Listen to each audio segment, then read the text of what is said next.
Hey, my name is Daniel, I'm a filmmaker, and here's some of my work. Hi, I'm Ashton Sanders, and today I'm going to show you what it takes to remove Elementor from WordPress.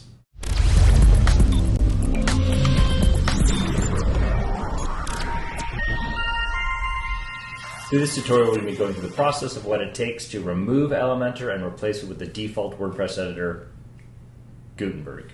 So there's a lot of great things about Elementor. A lot of website designers have fallen in love with Elementor because you can design your complete website through your dashboard. There are plugins for literally everything, and the default Elementor page builder has a lot of functionality. One of the biggest problems with building your complete website design through Elementor is all of the code, CSS, and design elements for your website are stored in the database and must be included individually on every page. Elementor does a decent job of caching and compressing that to make it as optimized as possible. But over time, with all the plugins that are needed for all the different functionality you need, it starts to slow down. And oftentimes we will get clients who come to us with an Elementor website that needs to be optimized. And since we focus on search engine optimization and mobile optimization and making sure websites load very quickly no matter who you are or what your internet speed is, and actually, the best way to do it is to build your theme from scratch and have it do only what you need it to do and not include every possible functionality that Elementor includes.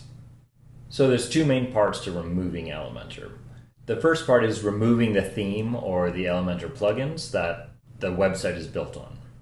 Now, when you do this, you'll need to replace it with a new theme, and you will be left with code that is in each of your Elementor built pages. Now, Elementor uses shortcodes for all of their widgets and plugins and functionality. So once we remove Elementor, we will be left with a bunch of shortcodes that we'll need to remove and replace. So I'm going to show you what that looks like. Okay, here I am in the page editor, and we're going to run through what it's like to edit out a page in the WordPress block editor. We'll probably run into a couple of problems, and you'll get to see the general process of how I handle them. The first thing you'll see is that this entire block is saved as a classic block, and you can click this convert to block buttons and it may or may not help. So I'm actually going to start just by clicking at the top and hitting shift down to grab this text, because this text is the only really useful text here. And then let's see if we can add a paragraph to try to put this paragraph into the content.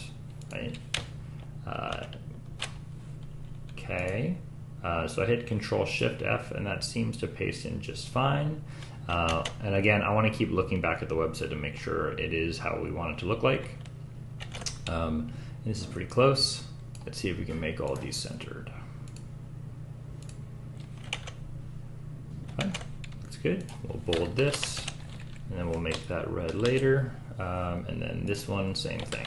Okay, now the fun part. I'm going to add a little bit of space there. Stand rentals. So this is going to be a headline, probably an H2.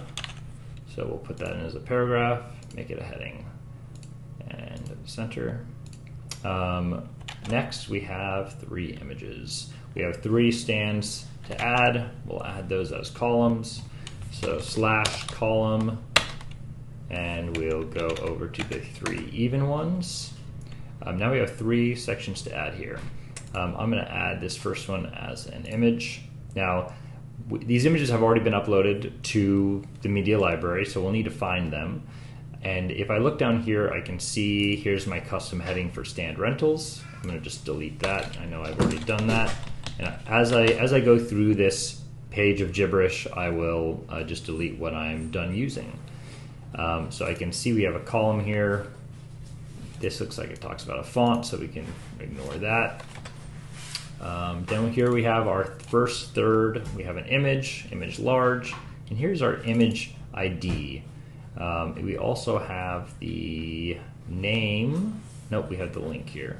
Okay, so we'll start with the image ID. Let's see if we can find it that way. This image, we're going to go to the media library, search for the ID, and that didn't work. So let's grab.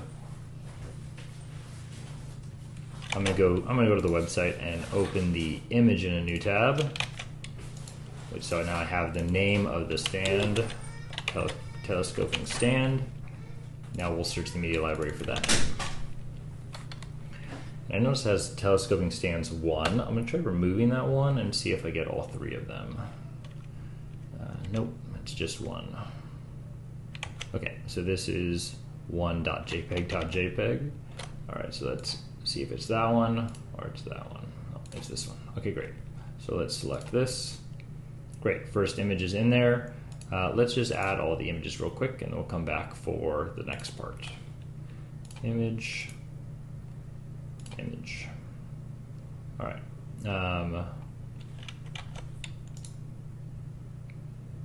Open image in a new tab.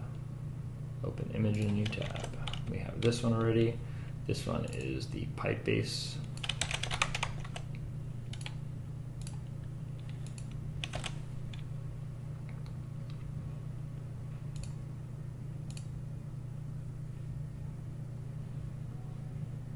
All right, let's see which one of these is right. Looks like they're exactly the same, so we'll just grab one.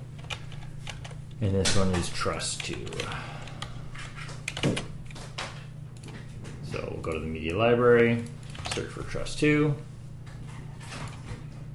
and replace it. All right, so now we have our 3 images in here.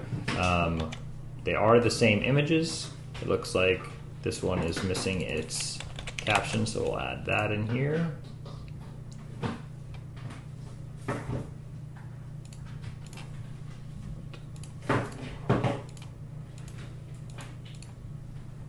There you go, caption. Paste.